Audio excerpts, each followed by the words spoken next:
تمام تعریفیں اللہ تعالیٰ جل مجدہ الکریم کے لیے، درود و سلام نبی کرم نور مجسم شفیع معظم احمد مجتبیٰ جناب حضرت محمد مصطفیٰ صلی اللہ تعالیٰ علیہ وسلم کی ذات والا صفات کے لیے حمد و صلات کے بعد،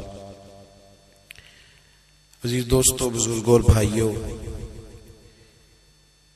انسان کھائے پیے سوئے جاگے تو اس کے جسم کی ضروریات پوری ہوتی ہیں،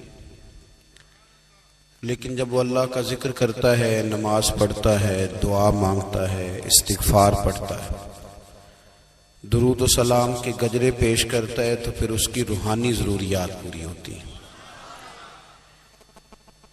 آج جس زمانے میں ہم وقت گزار رہے ہیں، لوگوں کی جسمانی ضروریات پوری کرنے کے لیے، غذائی ضروریات پوری کرنے کے لیے بہت سارے بندوبست کیے جا رہے ہیں، لیکن جتنا لوگ اپنی ظاہری ضروریات میں خود کفیل ہوتے جا رہے ہیں، اتنا ہی زیادہ وہ روحانی طور پر کمزور ہوتے جا رہے ہیں۔ گھنٹوں بیٹھ کر گپ شپ کرنے والے لوگوں کے لیے تھوڑی دیر بھی ذکر الہی کرنا مشکل ہو جاتا ہے۔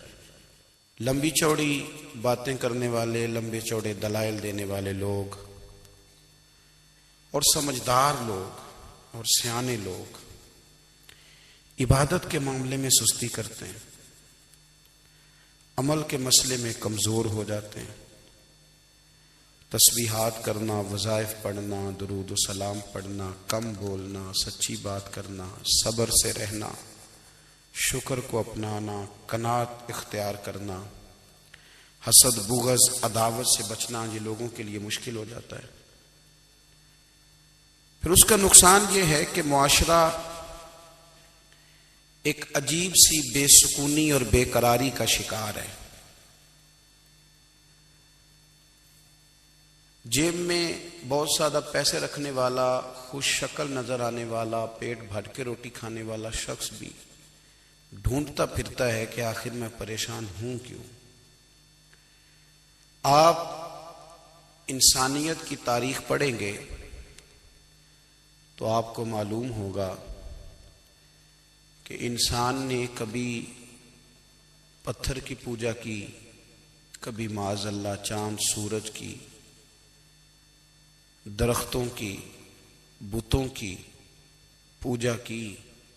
معاذ اللہ یہ غلط ڈائریکشن پہ تو چڑھ گیا، لیکن ایسا نہیں ہے کہ کوئی بندہ دنیا میں آیا ہو اور کسی کی اس نے عبادت نہ کی ہو۔ اس لیے کہ اللہ تبارک و تعالیٰ نے جس طرح ہمارے جسم میں کھانے کی طلب رکھی ہے، پینے کی طلب رکھی ہے، سونے کی طلب رکھی ہے، اسی طرح اللہ تعالیٰ نے عبادت کے لیے طلب رکھی ہے جسم میں۔ یہ تو ہوا کہ انسان گمراہ ہو گیا، غلط رستوں پہ چل نکلا، اس نے جھوٹے معبودوں کی طرف معاذ اللہ توجہ کر لی، لیکن وہ کسی نہ کسی کے سامنے جھکتا رہا، چونکہ اس کے وجود میں طلب تھی، شوق تھا اسے کہ وہ عبادت کرے۔ اللہ تبارک و تعالی جب مسلمان کو توفیق دے اور اللہ کی بارگاہ کی جانب وہ رجوع کرے، تو پھر اس کا رویہ یہ ہونا چاہیے کہ اس کی توجہ ہو اللہ کی جانب۔ ہمارے ہاں تسبیحات پڑھ لی جاتی ہیں اگر کبھی موقع ملے، لیکن وہ خاص انہماک، وہ خاص شوق، وہ خاص ذوق اللہ تبارک و تعالیٰ کی عبادت کا، ایک ہوتا ہے نماز پڑھنا، ایک ہوتا ہے اہتمام کے ساتھ نماز پڑھنا، یعنی ذرا وقت پہ اٹھنا، ذرا صحیح کر کے وضو کرنا، ذرا شوق سے مصلی بچھانا۔ ایک ہوتا ہے تسبیح پڑھ لینا، اور ایک ہوتا ہے ذرا تھوڑا سا نا شوق کے ساتھ اللہ کو یاد کرنا۔ آپ کبھی جو میں نے آیت کریمہ پڑھی، اس کی آپ شان نزول دیکھیں، نبی کریم صلی اللہ تعالی علیہ وسلم کے نا کچھ صحابہ اللہ کی محبت کے شوق میں حضور کی بارگاہ میں حاضر ہوئے، اور انہوں نے آ کے عرض پتہ کیا کیا؟ عرض کرنے لگے یا رسول اللہ صلی اللہ تعالی علیہ وسلم سالوں بیت گئے ہیں سجدے کرتے ہوئے، حضور سالوں بیت گئے ہیں تسبیح پڑھتے ہوئے، سالوں بیت گئے کہتے ہوئے کہ سبحان اللہ وہ پاک ہے، ہمیں سالوں بیت گئے یہ کہتے ہوئے کہ اللہ اکبر وہی سب سے بڑا ہے، سالوں بیت گئے کہتے ہوئے کہ الحمدللہ ساری تعریفیں اللہ کے لیے، سالوں بیت گئے اس کی تسبیح کرتے، تحلیل کرتے، تکبیر کہتے۔ حضور اب نہ ہمارا اپنے رب سے ملنے کو جی چاہتا ہے، کبھی اے حقیقت منتظر نظر آ نہ لباس مجاز میں، لاکھوں سجدے تڑپ رہے ہیں میری جبین نیاز میں۔ اور اقبال کہنے لگے کہ تیرے عشق کی انتہا چاہتا ہوں، تو میری سادگی دیکھ کیا چاہتا ہوں، میرا ذرا سا تو دل ہے مگر شوق اتنا، میں وہی لن ترانی سنا چاہتا ہوں۔ میرا بھی دل کرتا ہے کہ اللہ میں تجھے کہوں میں تجھے دیکھنا چاہتا ہوں، جس طرح حضرت موسیٰ کلیم علیہ السلام نے کہا تھا، اور تو مجھے کہے کہ لن ترانی تو نہیں دیکھ سکتا، ذرا سا تو دل ہے مگر شوق اتنا، میں بھی وہی لن ترانی سنا چاہتا ہوں۔ پھر کہنے لگے بھری بزم میں راز کی بات کہہ دی، بڑا بے ادب ہوں سزا چاہتا ہوں۔ دیکھو سب لوگوں کے بیچ ہی میں نے یہ کہہ دیا۔ میرے عزیز صحابہ نا شوق میں، کتنے سارے لوگ ہیں آپ، کتنی ماشاءاللہ بڑی تعداد میں آپ آئے، ہم بھی کبھی اس شوق میں گئے ہیں کہ ہمارے رب کو دیکھنے کو دل چاہتا ہے، ہمارا جی چاہے وہ کبھی ہمیں ملے، ہم کبھی اس کی زیارت کریں، اس کی بارگاہ کرم میں ہم حاضر ہوں۔ صحابہ نے عرض کیا یا رسول اللہ صلی اللہ تعالی وسلم ہمارا رب کہاں ہے؟ ہمارا نا اپنے رب کو دیکھنے کو جی چاہتا ہے۔ جب صحابہ نے یہ عرض کیا تو اللہ نے قرآن مجید نازل کیا، فرمایا وَإِذَا سَأَلَكَ عِبَادِي أَنِّي فَإِنِّي قَرِيبٌ، محبوب جب میرے بندے آپ کی بارگاہ میں آ کے میرے بارے میں پوچھے نا تو ان سے کہہ دینا میں ان کے قریب ہی ہوں، قریب ہی ہوں۔ دلیل کیا ہے؟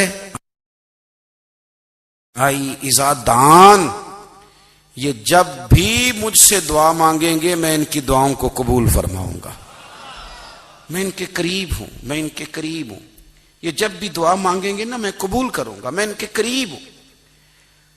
اللہ تبارک و تعالیٰ کے بندے اللہ سے محبت کرتے، رب کی بارگاہ میں جھکتے، اس کو اپنے دکھ سناتے، اس کے پیارے محبوب صلی اللہ تعالی علیہ وسلم کا وسیلہ لے کے اس کے حضور حاضر ہو جاتے، پیشانیاں سجدوں سے روشن ہوتی۔ ہم نا ہر چیز کے لیے وقت نکالتے ہیں، ہر چیز کے لیے، لیکن عبادت کے لیے وقت نہیں نکالتے۔ ہر شے آباد ہے، ہر شے، ہماری فیس بک بھی آباد ہے، واٹس ایپ بھی آباد ہے، ہمارے ٹویٹر بھی آباد ہیں، ہماری ہر چیز آباد ہے، سب سے کم آباد ہمارا مصلی رہ گیا ہے، سب سے کم۔ وہ لوگ اب ڈھونڈنے سے ملتے ہیں جن کی بغل میں مصلی ہوتا تھا۔ میرے بھائی آپ کتنا کو دنیا کے پیچھے بھاگو گے تھکا دے گی، کتنا دولت کے پیچھے بھاگو گے تھکا دے گی۔ آپ جب اپنی زندگی میں جمع تفریق کرو گے نا تو مرتے وقت احساس ہوگا کہ سارا کچھ تو لوگوں کے لیے کیا، اپنے لیے تو کر ہی کچھ نہیں سکے۔ اور ہم عبادت کے معاملے میں بہانے بازی بھی کرتے ہیں، ہم کہتے ہیں اوہو رزق کمانا بھی تو عبادت ہی ہے نا، تو میں حلال روزی کے لیے جا رہا ہوں یہ بھی تو عبادت ہے نا۔ میری طرح کے لوگ کہہ دیتے ہیں کہ میں سویرے اٹھ کے مدرسے میں کچھ اسباق دیکھتا ہوں تو یہ بھی تو عبادت ہے، میں بیان کرنے کے لیے مطالعہ کرتا ہوں تو یہ بھی تو عبادت ہے نا، اتنے لمبے سفر کر کے ملک میں دنیا میں گھومتا ہوں تو یہ بھی تو میں عبادت ہی کر رہا ہوں۔ اب اسپیشل نفلوں کے لیے وقت کس طرح نکلے، اسپیشل کر کے تسبیح میں کیسے چلاؤں، میں سارا کچھ ہم بہانے بنا لیتے ہیں نا۔ میرا سوال یہ ہے کہ یہ ساری باتیں صحابہ کو، نبی کریم کو، دیگر لوگوں کو بھی تو پتہ تھی نا، لیکن آپ غور تو کریں 23 سال حضور کو وقت ملا، مختصر وقت ظاہراً تبلیغ کرنے کے لیے، پوری دنیا میں دین بھی پھیلانا ہے۔ گھر میں 11 ازواج ہے، 4 بیٹیاں ہیں، ان کی اولادیں، سارے کام کاج بھی دیکھنے ہیں، لیکن سیدہ طیبہ طاہرہ حضرت عائشہ صدیقہ رضی اللہ تعالیٰ عنہ فرماتی ہیں سارا دن تبلیغ کرتے، ہر غلام کے دکھ سنتے، گھر میں آتے تو اپنے گھر والوں کا خیال کرتے، کام میں ہمارا ہاتھ بٹاتے۔ قربان جاؤں، کہتی ہیں زمانہ سارا سو جاتا لیکن آمنہ کے لال مصلی بچھا لیتے۔ دنیا سو گئی، ساری سب سو گئے، جو خدام تھے، وہ جو غلام تھے، وہ سو گئے۔ صحیح مسلم میں لفظ ملیں گے، سیدہ پاک فرماتی ہیں او میرے نبی کے غلاموں، میں نے یہ رنگ بھی دیکھا ہے کہ حضور نے اتنا کھڑے رہے، اتنا قیام کیا، اتنا قیام کیا کہ مقدس پیروں میں ورم آ گئے، سوج گئے پیر، اتنے بڑے۔ دل پہ ہاتھ رکھ کے نہیں بتا سکتا کہ میرے کبھی نماز میں پیر سوج گئے ہوں، کوئی نہیں بتا سکتا۔ بچوں کی روٹی کماتے تھک گئے، بات الگ ہے، ہم سیر کرنے گئے تو تھک گئے، بات الگ ہے، لیکن عبادت میں یہ بھی تو مسلم شریف ہے نا، یہ بھی تو دین ہے نا، یہ بھی تو حضور کی سنت ہے، یہ بھی تو وہ چیز ہے جو کریم کی آنکھوں کی ٹھنڈک ہے۔ سیدہ فرماتی ہیں پیروں میں ورم آ گئے، اور ساری رات ہی حضور نے نماز پڑھی اور ایک ہی آیت بار بار دہرائی۔ مسجد نبوی میں بلال حبشی نے فجر کی اذان دے دی اور حضور ابھی مصلی پہ تھے، کریم فارغ ہوئے۔ میں نے عرض کی یا رسول اللہ صلی اللہ علیہ وسلم، آپ کے تو صدقے اللہ اگلے پچھلوں کے گناہ معاف کرے گا، تو آپ اتنی آہوزاری کیوں فرماتے ہیں؟ آپ تو شفیع ہیں، آپ تو انبیاء کے امام ہیں۔ تو حضور نے فرمایا عائشہ تم نے گنوایا ہے نا میرے اللہ کی مجھ پر کتنی رحمت ہے، افلا اکون عبدا شکورا، فرمایا اگر اس نے اتنی نعمتیں دی ہیں تو کیا میں اس کا شکر گزار بندہ نہ بنوں؟ میں شکر گزار بندہ نہ بنوں اس کا؟ پھر اگر اتنی نعمتیں اس نے دی ہیں، مجھے اتنا نوازا ہے، تو پھر میں اس کے سامنے سجدے نہ کروں؟ او میرے بھائی، بڑے قابل فخر لوگ ہیں ہم کہ ہم نبی پاک کے غلام ہیں، ہم قابل فخر ہیں کہ نبی کریم کے غلام ہیں۔ کیا کبھی اس غلامی کے شکرانے میں بھی دو نفل پڑھے کہ یا اللہ تیرا شکر ہے تو نے ہمیں حضور کا غلام بنایا ہے؟ یاد رکھیں کہ اپنی روحانی زندگی کو آباد کریں، استغفار پڑھیں، تسبیحات کریں۔ حضرت عبداللہ ابن عمر رضی اللہ تعالیٰ عنہ حضرت عمر کے صاحبزادے، مکہ مکرمہ میں ان کی قبر ہے۔ میں نے جب انہیں پڑھا تو مجھے ان سے بڑا پیار ہو گیا، لیکن آپ کو پتہ ہے وہاں جا کے کسی شخص کا مزار تلاش کرنا یا پوچھنا ایک مشکل کام ہوتا ہے۔ تو ایک دفعہ میں مکہ شریف میں حاضر تھا، تو ایک گاڑی والا ڈرائیور مجھے کہنے لگا کہ مولانا میں آپ کو جانتا ہوں، مجھے آپ سے محبت ہے، ایک بات بتاؤں آپ کو؟ میں نے کہا بتاؤ۔ کہنے لگے حضرت عبداللہ ابن عمر کی قبر دیکھنی ہے۔ میں نے کہا یہ تو نہیں کہہ رہا، یہ کسی نے بندوبست کرایا ہے، یہ اللہ نے تیرے دل میں بات ڈالی ہے، یہ ہو گیا تو لے چل مجھے۔ حضرت عبداللہ ابن عمر کو نبی پاک نے فرمایا تھا راجل صالح، یہ نیک بندہ ہے، یہ متقی آدمی۔ حضرت عبداللہ ابن عمر رضی اللہ تعالیٰ عنہ سیدنا فاروق اعظم رضی اللہ تعالیٰ عنہ کے صاحبزادے ہیں، اور ان کی ہمشیرہ سیدہ حفصہ رضی اللہ تعالیٰ عنہ حضور کی زوجہ محترمہ۔ ایک دن اپنی ہمشیرہ سے کہنے لگے کہ نبی کریم صلی اللہ تعالیٰ علیہ وسلم گھر میں آئے نا، اور اگر حضور غم امت میں پریشان نہ ہوں، طبیعت کو حشاش بشاش دیکھو، تو ذرا پوچھنا تو صحیح حضور کا میرے بارے میں کیا خیال ہے، پوچھنا تو صحیح کہ کریم کی بارگاہ میں میرا کیا مقام ہے، میرے بارے میں حضور کیا فرماتے ہیں۔ اب بہن کو کام بتائے اور بتائے بھی بھائی، اور پھر بہن وہ کام نہ کرے، یہ تاریخ میں ہوتا نہیں۔ حضرت عمر فاروق رضی اللہ تعالیٰ عنہ کی صاحبزادی ام المومنین رضی اللہ تعالیٰ عنہ فرماتی ہیں کہ میں تو بس منتظر تھی، انہوں نے تو کہا تھا نا کہ اگر تم حشاش بشاش دیکھو تو بات کرنا، لیکن حضور تشریف لائے، میری باری تھی، میرے گھر تشریف لائے، کھانا پیش کیا تو فوراً میں نے عرض کی حضور ایک بات پوچھنی تھی۔ تو حضور نے فرمایا پوچھئے۔ میں نے عرض کی حضور میرے بھائی عبداللہ ابن عمر کے بارے میں آپ کا کیا خیال ہے؟ نوجوانوں میری بات پہ غور کرنا، میرے بھائی کے بارے میں آپ کا کیا خیال ہے؟ تو نبی کریم صلی اللہ تعالی علیہ وآلہ وسلم نے میری طرف دیکھا، اور پھر حضور زیر لب تھوڑا مسکرائے، اور بریلی کے امام کہتے ہیں کہ حضور مسکرا دیتے تھے نا تو جو بڑا دکھی ہوتا تھا وہ بھی ہنس پڑتا تھا۔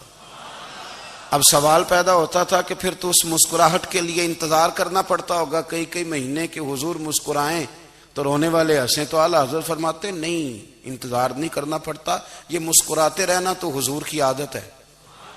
جس کی تسکین سے روتے ہوئے ہنس پڑے اس تبسم کی عادت پہ لاکھوں سلام۔ یعنی یہ تو عادت ہے حضور کی مسکراتے رہنا، اس کے لیے انتظار نہیں کرنا پڑتا۔ بھائیو آپ خیال رکھیں گے، غور کریں گے، حضرت عبداللہ ابن عمر رضی اللہ تعالیٰ عنہ کے بارے میں پوچھا تو سیدہ فرماتی ہیں کہ نبی کریم صلی اللہ تعالیٰ علیہ وسلم نہ زیر لب مسکرائے اور فرمایا حفصہ تیرا بھائی ہے تو اچھا، لیکن میں نے سنا ہے کہ عشاء کی نماز پڑھتا ہے تو فجر تک سویا ہی رہتا ہے۔ او نوجوانوں، 10 بجے تک سونے کی بات نہیں ہوئی، 9 بجے تک سونے کی بات نہیں ہوئی، 11 بجے اٹھنے کی بات نہیں۔ حضور فرمانے لگے میں نے سنا ہے کہ عشاء کی نماز پڑھ کے سو جاتا ہے اور فجر تک سویا ہی رہتا ہے، اسے چاہیے کہ تہجد کے وقت اٹھا کرے، اللہ کی بارگاہ میں حاضر ہوا کرے، آہوزاری کرے، سجدے کرے، عبادت کرے، اٹھتا ہے اور فجر میں جا کے اٹھتا ہے۔ حضرت جناب حفصہ رضی اللہ تعالیٰ عنہ کہتی ہے میں نے جناب عبداللہ ابن عمر کو پیغام دیا اور میں نے کہا میرے جوان بھائی سن، نبی پاک نے فرمایا ہے تو اچھا پر تہجد میں نہیں اٹھتا، نفل نہیں پڑھتا۔ او میری ملت کے جوانوں، مزہ نہیں آ جاتا جب ساری دنیا سوئی ہو، ساری دنیا، اور بستر بھی گرم ہو اور نیند بھی پورا غلبہ کر رہی ہو، اور اچانک گھنٹی بجے دماغ میں، آنکھ کھلے، گھڑی پہ نظر پڑے، 3:30 4 بجے کا پیغام گھڑی بتائے، اور کوئی چڑھتی جوانی والا اٹھ کے وضو کرے، اور جب وہ مصلی کھول کے بچھائے تو مدینے والے محبوب کہتے ہیں کہ ہر نماز پہ رب ثواب دیتا ہے، اور جو اٹھ کے تہجد کی نماز پڑھے اسے دیکھ کے تو رب مسکراتا ہے، جو اس کی شان کے لائق ہے، جو اس کی شان کے لائق، وہ مسکراتا ہے، خوش ہوتا ہے کہ میرا بندہ تہجد میں اٹھ گیا، وہ مسکراتا ہے۔ کاش ہماری صبحیں کبھی اپنے مالک کے نام ہو جائیں، کاش کے صبح۔ حضرت ابو الحسن رحمت اللہ تعالی علیہ حضرت معاذ ابن جبل رضی اللہ تعالیٰ عنہ کے پاس بیٹھا کرتے تھے، فرماتے ہیں ان سے جو پیار بڑھا تو پھر میرا مصلی سے بھی بڑھ گیا۔ تابعین فرماتے ہیں صحابی رسول سے محبت ہوئی تو ذکر سے بھی ہو گئی، پھر درود شریف سے بھی ہو گئی، محبت ان سے بڑھی تو پھر اللہ نے مسجد کا پیار بھی بڑھا دیا۔ آپ فرماتے ہیں کہ میری ہر وقت طبیعت چاہتی تھی کہ بس اللہ اللہ کروں، بس اللہ اللہ کروں، بس نہ میں ذرا تھوڑی جان چھڑاؤں لوگوں سے، کوئی 10 منٹ ملے تو میں کچھ 4 نفل پڑھ لوں، میں تھوڑا سا نہ بچوں لوگوں سے، اور مجھے تسبیح ملے تو میں نہ کچھ 400-500 دفعہ استغفار پڑھوں، سبحان اللہ، الحمدللہ، اللہ اکبر، لا حول ولا قوت الا باللہ، میں نہ تسبیحات پڑھوں۔ فرماتے ہیں کہ بچے تھے گھر میں 6-7، غربت تھی، کام ملتا کوئی نہیں تھا، اور میں کام چور نہیں تھا، کام ڈھونڈتا تھا، پر اللہ کی قدرت کے کام نہیں ملتا تھا۔ فرماتے ہیں کہ میں نے ایک دن اپنی اہلیہ سے کہا کہ آج میں پھر جاتا ہوں کام ڈھونڈنے، تو میری بیوی بڑی فرما بردار تھی، پر اس دن نہ غربت کے ہاتھوں تنگ آ کے کہنے لگی آج نانا کوئی تو چیز لے کے آیا، تو مجھ سے بچوں کی بھوک نہیں دیکھی جاتی، یہ سب روگاں دا روگ محمد جس دا نام غریبی، کنڈ بلا کے لنگ جاندے نہیں دوست یار قریبی، آج نہ کچھ لے کے آیا تو میں بچے لے کے میکے چلی جاؤں گی۔ شیخ فرماتے ہیں کہ میں بڑا پریشان گھر سے نکلا، پر میں نے صبح سے لے کے زور تک کام ڈھونڈا، کام ملا کوئی نہیں، تو میرے دل میں خیال آیا چلو کام نہیں ملتا تو اللہ اللہ تو کرے نا، چلو بندوں کی مزدوری نہیں ملتی تو رب کریم کی عبادت ہی کرتے ہیں۔ فرماتے ہیں کہ میں نے نا فرات کے پانی سے وضو کیا، نہر کے، شدید دھوپ تھی، ساتھ ریت تھی اور ریت تپ رہی تھی، میں نے اپنا رومال وہیں مصلی کے طور پر بچھا لیا، اور فرماتے ہیں کہ زور سے لے کر عصر تک نماز پڑھی، دھوپ بھی پورے زور پہ، پر میرے سجدے کا ذوق بھی پورے زور پہ۔ فرماتے ہیں سورج بھی چمک رہا ہے اور رب کی عبادت کا ذوق بھی پورے زور پہ، میں سجدہ کروں تو پھر میرا اٹھانے کو جی نہ چاہے، میرے استاد لکھا کرتے تھے، یہ ان کا شعر ہے، وہ کہا کرتے تھے مجھے سوز دے، مجھے ساز دے، اور مجھے نیم شب کا نیاز دے، دم سجدہ خود کو میں توڑ دوں، مجھے ایسا ذوق نماز دے۔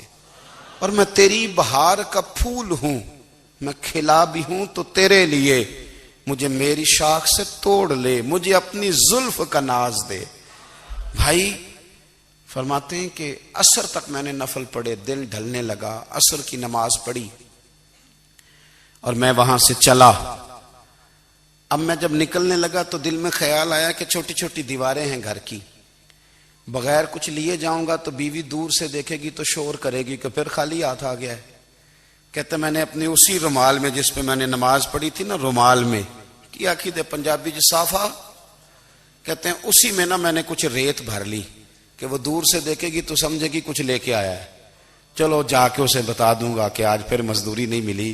کہتے ہیں وہ ریت لے کر جب میں گھر میں گیا تو پہلے بیوی دروازے پہ کھڑی ہوتی تھی، پوچھتی تھی خالی ہاتھ آ گئے ہو؟ آج میں نے دیکھا تو ہے ہی کوئی نہیں۔ فرماتے ہیں میں اندر داخل ہوا، سلام لیے، کونے میں میں نے وہ رومال رکھ دیا اور میں نے آواز دی کہ بھلی مانس کہاں ہو؟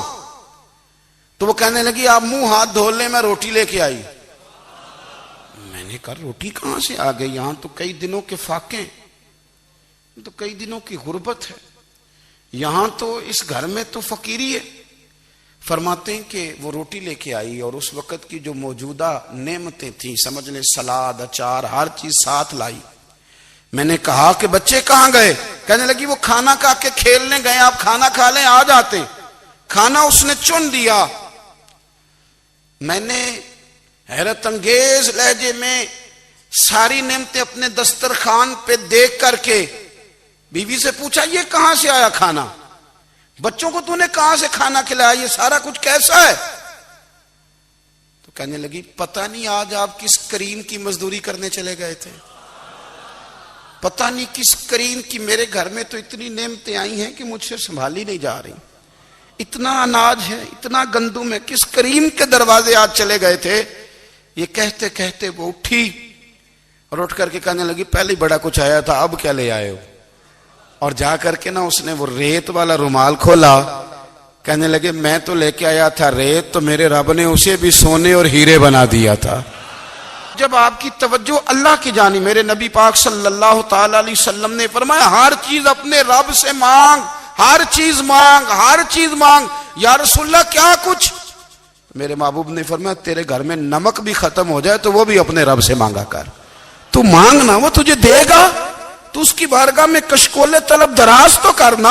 اور ترمذی شریف میں عجیب لفظ ہیں، رسول کائنات نے فرمایا، رب کریم فرماتا ہے جب میرا بندہ ہاتھ اٹھاتا ہے نا تو مجھے حیا آتی ہے کہ میں خالی کیسے لوٹا دوں اس کے، اتنے بڑے بادشاہ کی بارگاہ میں۔ او بھائی لوگوں سے عزتیں تلاش کرتے ہو تو وہ کیا تمہیں عزت دیں گے؟ وہ تو کل اچھا کہتے ہیں پرسوں برا کہنے لگ جاتے ہیں۔ لوگوں کے سامنے گڈ بک میں آنا چاہو گے تو وہ تو سویرے تمہارے بارے میں کچھ کہیں گے، شام کچھ اور کہیں گے۔ اپنی روحانی زندگی آباد کریں، اپنے مسلح کو وقت دیں اور دنیا سے چھپ کر، اس موبائل کو بند کر کے اور اپنے آپ سے بھی چھپ کے اور تنہا ہو کے، چھپا کے سارا کچھ اپنے آنسو اپنے رب کی بارگاہ میں پیش کریں، اس کے حضور حاضری دیں۔ سنو نا ترمذی کی حدیث، اور اسے یاد رکھنا، نبی پاک علیہ السلام نے فرمایا اپنے دکھ لوگوں کے سامنے نہ بیان کرنا، سیٹھوں نوابوں کو نہ بتاتے پھرنا، دنیا داروں کے سامنے جا کے نہ رونا کہ میں تکلیف میں ہوں۔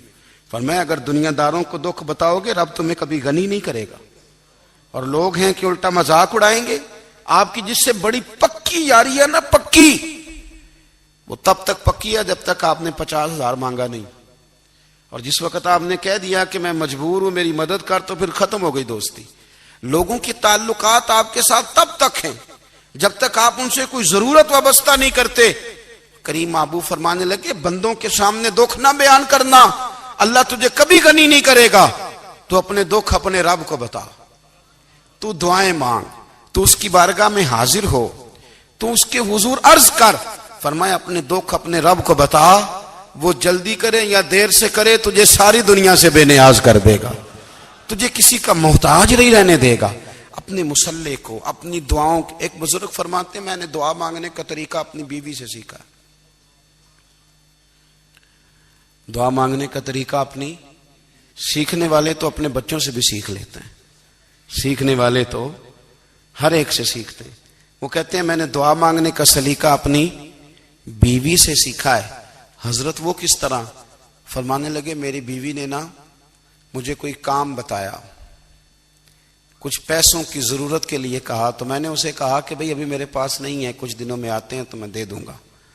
عورتوں کی عادت ہوتی ہے وہ بار بار یاد کراتی ہیں. 2-4 دنوں کے بعد پھر اس نے کہا حضرت وہ میں نے کہا تھا کچھ پیسے، میں نے اسے کہا کہ ابھی میرے پاس نہیں ہے، کچھ دنوں میں ملتے ہیں تو میں تمہیں دے دوں گا. اس نے کچھ دنوں کے بعد پھر کہا حضور وہ میں نے کچھ پیسے کہے تھے. فرماتے میں نے ڈانٹ دیا، میں نے کہا کہ کیا تو روز مجھے شرمندہ کرتی ہے، کہا نا میرے پاس نہیں ہے، ہوں گے تو دے دوں گا، تو روز یاد کراتی ہے.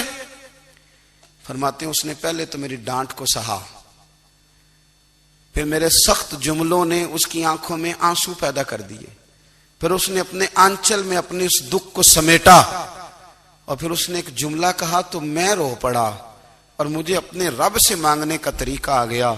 مجھے کہنے لگی حضرت جی آپ نے ڈانٹ دیا میں نے سہ لیا، پر آپ ہی میرے شوہر ہیں، بتائیں نا آپ سے نہ کہوں تو میں کس سے جا کے کہوں. فرماتے ہیں میں رو پڑا اور میں کھل کے رویا اور میں تڑپ کے رویا اور پھر میری سسکیاں بند گئیں. تو مجھے کہنے لگی آپ کو کیا ہوا؟ میں نے کہا مجھے بھی دعا مانگنی آ گئی ہے. جب میں اسے کہوں گا نا اللہ تو ہی میرا رب ہے، میں تجھ سے نہ کہوں تو میں کس سے جا کے کہوں؟ میں کیوں کسی بندے سے سوال کروں؟ میں کیوں کسی دنیا دار سے کہوں؟ میں تیرے بندوں کا، نیک بندوں کا وسیلہ لے کے، تیرے محبوب کی غلامی لے کے تیری بارگاہ میں آیا، تجھ سے نہ مانگوں تو کس سے مانگوں؟ سمجھ آ گئی ہے. جب میں اس رنگ میں مانگوں گا تو پھر رب میرے اوپر بڑا ہی فضل فرمائے گا، وہ میرے اوپر بڑی رحمت کرے گا، وہ میرے لیے آسانیاں کرے. عزیز دوستو ہم اس طرح کرنے لگ گئے ہیں کہ ہم نے نا اپنے تعلقات پر اعتماد کرنا شروع کر دیا ہے. میرے تعلقات بہت ہیں. ہم نے اپنی دولت پر اعتماد کرنا شروع کر دیا ہے، میرے پاس دولت بہت ہے. ہم نے اپنے علم پر، اپنی شہرت پر اعتماد کرنا شروع کر دیا ہے کہ میرے پاس فلاں چیز بہت ہے. یاد رکھنا جب بے نیاز اپنی صفت بے نیازی دکھاتا ہے تو بڑی بڑی دولتوں والے مجبور نظر آتے ہیں. بھائیو جب انسان کا رشتہ اپنے مالک کے ساتھ ہوتا ہے پھر تو غم بھی کچھ نہیں کہتے، پریشانیاں بھی کچھ نہیں کہتی، پھر تو زندگی صبر والی، پھر تو زندگی توکل والی، پھر تو زندگی بھروسے والی. پھر انسان اپنے آپ کو رسوا نہیں کرتا، دنیا داروں سے امیدیں اس کی ختم ہو جاتی، امیدیں اللہ رسول سے لگا لیتا ہے، مضبوط ہو جاتا ہے، مضبوط طاقتور ہو جاتا ہے، خوددار ہو جاتا ہے، باوقار باعزت ہو جاتا ہے. حضرت بہلول دانا رحمت اللہ علیہ بیٹھے تھے تو ہارون رشید حج کر کے آ رہا تھا، تو رستے میں حضرت شیخ سے ملاقات ہو گئی تو السلام علیکم کے بعد کہنے لگا حضور کوئی حکم ہو تو بتائیے گا. تو حضرت بہلول دانا فرمانے لگے تیرا رب کون ہے؟ اس نے کہا اللہ. تو فرمایا میرا کون ہے؟ کہا اللہ. فرمانے لگے تو بڑا ہی بیوقوف ہے، کیا تو یہ سمجھتا ہے کہ رب ہارون رشید کو تو دے گا اور بہلول دانا کو بھول جائے گا؟ تیرا بھی وہی رب ہے، میرا بھی وہی رب ہے. اس نے اگر تجھے دے کے آزمایا ہے تو ہو سکتا ہے مجھے نہ دے کے آزما رہا ہو. جب اس کی حکمت کے تقاضے ہوں گے تو عطا کرے گا اور دے گا. تو جا اپنا کام کر. بھائی اپنی روحانی زندگی، اپنی عبادات، اپنے وظائف، اپنے روزمرہ کے معاملات، اپنی دعائیں، اپنا استغفار. دیکھو کوئی مشکل کام تو نہیں، 2 رکوع ہیں سورہ واقعہ کے اگر رات کو پڑھ لی جائے تو. میں کس طرح یہ بات بیان کروں کہ تعویذ بانٹنا آسان ہے اور وظیفہ بتانا مشکل ہے. سارا دن تعویذ بانٹیں تو لوگ لینے کو تیار ہیں، اور اگر آپ وظیفہ بتائیں تو کہتے ہیں تو مشکل کام ہے. او خدا کے بندے، اگر آپ کا تعلق قرآن پاک کے ساتھ مضبوط ہو، قرآن پاک کے ساتھ اگر آپ کا رشتہ ہو، لوگ سفارشیں ڈھونڈتے ہیں نا دنیا میں، کوئی تعلق مل جائے تو میرا کام ہو جائے. دنیا میں اتنا مشکل معاملہ ہے، آخرت میں مجھے بتائیے گا کتنا مشکل معاملہ ہوگا. میرے نبی پاک صلی اللہ تعالی علیہ وسلم نے فرمایا جو لوگ سورہ ملک پڑھا کرتے تھے نا، سورہ ملک، یہ سورت ملک قیامت میں ان کی سفارش کرے گی. اور اس طرح کرے گی کہ کہے گی اے اللہ یہاں اس بندے کو جنت میں داخل کر دے یا مجھے قرآن پاک سے علیحدہ کر دے. تو رب فرمائے گا جا اس کا دامن تھام کے اسے جنت تک پہنچایا. آپ بات کو سمجھیں. جب آپ کے تعلقات اپنے معاملات کے ساتھ مضبوط ہوں گے, یہ نبی کریم نے وعدہ کیا ہے کہ تو سورت واقعہ پڑھ تیرے گھر میں فاقہ نہیں آئے گا. حضرت عبداللہ ابن مسعود رضی اللہ تعالیٰ عنہ بیمار تھے تو حضرت عثمان غنی رضی اللہ تعالیٰ عنہ تیمارداری کے لیے تشریف لے گئے اور جا کر کے کہا کہ آپ بڑے بیمار ہیں, آپ کی بیٹیاں زیادہ ہیں, میں چاہتا ہوں کہ خزانے میں سے کچھ مدد کروں. تو سیدنا عبداللہ ابن مسعود رضی اللہ تعالیٰ عنہ اٹھ کے بیٹھ گئے اور کہنے لگے امیر المومنین اللہ آپ کو میری طرف سے میری بیٹیوں کی طرف سے بہتر صلہ دے. میری بیٹیوں کو کسی خزانے کی ضرورت نہیں, میں نے انہیں خزانہ دے دیا ہے. کہا جناب آپ نے کون سا خزانہ دیا ہے, میں آپ کے مالی معاملات کو جانتا ہوں. تو فرمانے لگے امیر المومنین میرے نبی کریم نے فرمایا ہے جو سورت واقعہ پڑھے اسے کبھی فاقہ نہیں آتا. میں نے بیٹیوں کو یاد کرا دی ہے, یہ خزانہ میں نے انہیں دے دیا ہے. وہ سارے والدین سنیں جو بیٹیوں کے لیے پریشان رہتے ہیں. حضرت عبداللہ ابن مسعود نصیحت کر رہے ہیں, فرمانے لگے میں نے سورت واقعہ یاد بھی کرا دی ہے, پڑھنے کی عادت بھی ڈال دی ہے. حضور نے فرمایا ہے جو سورت واقعہ پڑھے اسے فاقہ نہیں آتا. کہنے لگے چاند تو اپنی جگہ چھوڑ سکتا ہے, سورج گر سکتا ہے, تارے ٹوٹ سکتے ہیں, پر مدینے والے رسول کی بات غلط نہیں ہو سکتی. حضور نے فرمایا فاقہ نہیں آئے گا تو انشاءاللہ کبھی بھی نہیں آئے گا. کرنے کا کام یہ ہے کہ ہم اپنے معاملات, اپنی عبادات, اپنی دعائیں کبھی 10 منٹ عادت ہو جائے نا دعا مانگنے کی علیحدہ سے رات کو. حضور نے فرمایا جو فرض نماز کے بعد دعا مانگے اللہ اس کی قبول کر لیتا ہے. نبی پاک صلی اللہ تعالی علیہ وسلم نے فرمایا اللہ مسافر کی دعا قبول فرماتا ہے. حضور نے فرمایا اللہ مظلوم کی دعا قبول فرماتا ہے. حضور نے فرمایا بیمار سے دعا کراؤ اللہ اس کی دعا قبول فرماتا ہے. میرے نبی پاک نے فرمایا ماں باپ جب بھی اولاد کے لیے ہاتھ اٹھائیں, ویسے تے بلے شاہ تو آسمانی اڈدیاں ہی پھڑ دیں, جڑا گھر بیٹھا انہوں پڑھیا ہی نہیں. حضور فرمانے لگے ماں باپ جب بھی اولاد کے لیے دعا فرمائیں اللہ ان کی دعا کو قبول کرتا ہے. آپ اپنا تعلق بنائیں دعا کے ساتھ, عبادت کے ساتھ, مصلی کے ساتھ رشتہ بنائیں, استغفار پڑھیں. صلاح الدین ایوبی صلیبی جنگوں میں تھے, رات کو مسجد اقصی میں نماز پڑھی تو پریشان تھے. ایک بزرگ سے ملاقات ہوئی تو وہ کہنے لگے کہ آپ بڑے پریشان ہیں. کہنے لگے حضور پریشان اس لیے ہوں کہ پہلے ہی مسلمان کمزور ہے, اب میں نے سنا ہے دشمن کا ایک بحری بیڑا وہ جنگی سامان سے بھرا ہوا آ رہا ہے, تو اب ان کے پاس اور تلواریں اور نیزے آ جائیں گے, مسلمانوں کے پاس پہلے ہی وسائل کی کمی ہے, پریشان ہو کس طرح کر کے مقابلہ کریں گے. یہ بات کہتے ہی صلاح الدین ایوبی نے بزرگوں سے کہا حضور آپ بھی دعا کرنا, دعا کی بڑی طاقت ہے. میرے نبی پاک نے فرمایا دعا مومن کا ہتھیار ہے, دعا مومن کا, دعا مومن کا. حضور نے فرمایا تقدیر کو سوائے دعا کے کوئی چیز نہیں بدل سکتی. دعا مومن کا ہتھیار ہے, یہ کافر کے پاس کوئی نہیں, یہ ہتھیار ہے مومن کا. اللہ کرے آپ کو سمجھ آئے. پھر سنیں کئی بار کہہ چکا ہوں یہ ہتھیار ہے. کافر کے مقابلے میں جو تیرے پاس سب سے بڑا ہتھیار ہے وہ دعا ہے. دعائیں کرانی چھوڑ دی, کرنی چھوڑ دی, لینی چھوڑ دی. حضرت سیدنا انس بن مالک رضی اللہ تعالیٰ عنہ فرمایا کرتے تھے میں نے وہ رنگ دیکھا ہے جب حضور دعا مانگتے تھے اور حضور کی مقدس آنکھوں میں آنسو بھی ساتھ ہی بہا کرتے تھے, میں نے وہ انداز دیکھا. تو صلاح الدین ایوبی بزرگ سے کہنے لگے آپ بھی دعا کیجیے, اور خود رونے لگے اور سر سجدے میں رکھ کے رونے لگے, اور عشاء سے لے کر فجر تک روئے, خوب روئے. صبح وہ بزرگ آئے تو صلاح الدین ایوبی کا خوبصورت اور ہنستا ہوا چہرہ دیکھا. کہنے لگے آپ بڑے خوش ہیں, رات تو میں نے بڑے روتے ہوئے دیکھا تھا. تو کہنے لگے حضور وہ جو بحری بیڑا آ رہا تھا نا وہ پانی میں ڈوب گیا ہے, اب وہ نہیں آ رہا, ابھی خبر آئی ہے تو میں بڑا خوش ہوں. بزرگ کہنے لگے اٹھ سینے سے لگ اور سن ایک بات, وہ بحری بیڑا پانی میں نہیں ڈوبا, وہ تیرے آنسوؤں میں ڈوب گیا ہے. وہ جو تو رات رویا ہے نا رب کریم کی بارگاہ میں تو وہ ڈوب گیا ہے. بھائی اپنا مصلی کا، عبادت کا، وظائف کا، اللہ اللہ کا سلسلہ اس کو مضبوط کریں، اپنی دعاؤں کے تعلق کو مضبوط کریں۔ دعائیں بڑے انقلاب برپا کر دیتی ہیں۔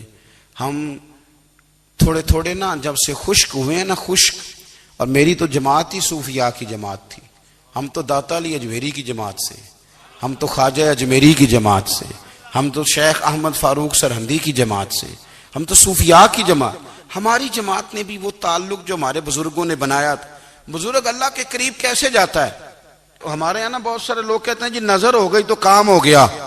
بھائی جو بخاری مسلم میں طریقہ ہے نا اللہ کا قرب پانے کا، وہ تو نفل ہے۔ نبی کریم علیہ الصلوۃ والسلام نے فرمایا بندہ نفلوں کے ذریعے رب کے قریب جاتا ہے، اور اتنا قریب جاتا ہے کہ پھر اللہ اس کی زبان بن جاتا ہے، اللہ اس کی آنکھیں بن جاتا ہے، کان بن جاتا ہے، ہاتھ اور پیر بن جاتا ہے۔ تو یہ تو عبادت ہے، یہ تو اللہ کی بارگاہ کی حاضری ہے جو آپ کو اللہ کے قریب کرے گی۔ تو اپنے نماز کو اہمیت دے کے ادا کریں، نمازیں موبائل بند کر کے ادا کریں۔ لیکن نا کچھ لوگ کہتے ہیں مجھے ٹائم نہیں ملتا نماز کا، تو میں کہتا ہوں یہ آپ نے بڑی جرت کی بات کی ہے۔ مجھے کو میرا پیر بھائی کہہ دینا میرے پاس ٹائم نہیں آپ کو ملنے کا، تو میں کہتا ہوں آج کے بعد آنا ہی نہ۔ تو کیا سمجھتا ہے تو بہت بڑا آدمی ہے، تیرے پاس ٹائم نہیں ہے اور ہمیں ملنے کا ٹائم، موج کر۔ تو آپ نے اللہ رسول کو کہہ دیا ٹائم نہیں۔ اور عجیب فلسفہ ہے نا، کہا جائے نماز پڑھنے آؤ تو کہتے ہیں کپڑے ٹھیک نہیں، اور کہا جائے کہ آؤ ذرا دعوت پہ چلیں تو کہتے ہیں 1 منٹ ٹھہر میں کپڑے بدل کے آیا۔ نماز کے لیے کہا تو کہتا ٹھیک نہیں، دعوت کے لیے کہا تو کہتا میں ذرا تیاری کر لوں، یوں جانا مناسب نہیں۔ یہ معاملہ ٹھیک نہیں۔ رب تو فرماتا ہے کہ جب تم مسجد میں آ تو زینت اختیار کر کے آ، خوب ذوق سے دعا مانگیں، خوب شوق سے نماز پڑھیں، خوب استغفار کا مزاج بنائیں۔ آپ لوگوں کے بیچ رہ کے سوکھ حاصل کرنا چاہتے ہیں، لیکن آپ کو پتہ ہے کئی مہینے غار حرا میں رہنا بھی مدینے والے محبوب کا طریقہ ہے۔ ہر سال اعتکاف بیٹھنا الگ سے، یہ بھی حضور کا طریقہ ہے۔ مسجد نبوی کے اندر دروازہ کھلتا تھا نبی کریم کا، پر گھر کے اندر نفل پڑے نبی پاک، اور حضور فرماتے ہیں کچھ نفل نماز گھر میں بھی پڑھا کرو، گھر کو قبرستان نہ بناؤ۔ ہمارا گھر اللہ کے ذکر سے آباد ہوگا اگر ہم نماز پڑھیں گے نا۔ میں جب سنت پڑھنے کے لیے گھر میں کھڑا ہوتا ہوں تو میرا جو 2.5-3 سال کا بیٹا ہے نا، وہ بھی میرے ساتھ نماز پڑھنی شروع کر دے۔ اسے پتہ کوئی نہیں نماز کیا ہوتی ہے، لیکن وہ بھی نا سجدہ نہ بھی کرنا ہے تو ساتھ لیٹ ضرور جاتا ہے۔ پتہ چلا بچے لیکچر دینے سے نماز نہیں پڑھتے، نماز شروع کر دیں تو بچے بھی شروع کر دیتے ہیں۔ ہم جب پریشان ہوتے ہیں تو لیکچر دیتے ہیں، تو لیکچر تو باہر شاید چل جائے، گھر میں کیسے چلے گا؟ گھر میں تو عمل چلے گا۔ تو میرے عزیز، آج کے اس روحانی اجتماع میں ہمارے دوستوں نے جو محنت کی، ہم نے بار بار اپنی نیت سے پوچھا خدا ہمیں معاف کرے اگر کوئی ذاتی شہرت ہے، کوئی ہمارے ذاتی مفادات ہیں، رب ہمیں ہدایت دے۔ ہماری یہ خواہش تھی کہ روحانی اجتماع ہمیں تھوڑا سا اللہ اور اس کے رسول کے جانب مائل کرے۔ میرے آقا مدینے میں مجھے بھی اب بلا لیجئے، میرے آقا مدینے میں مجھے بھی اب بلا لیجئے۔ ترستی ہے میری آنکھیں، ترستی ہے میری آنکھیں، مجھے روضہ دکھا دیجئے میرے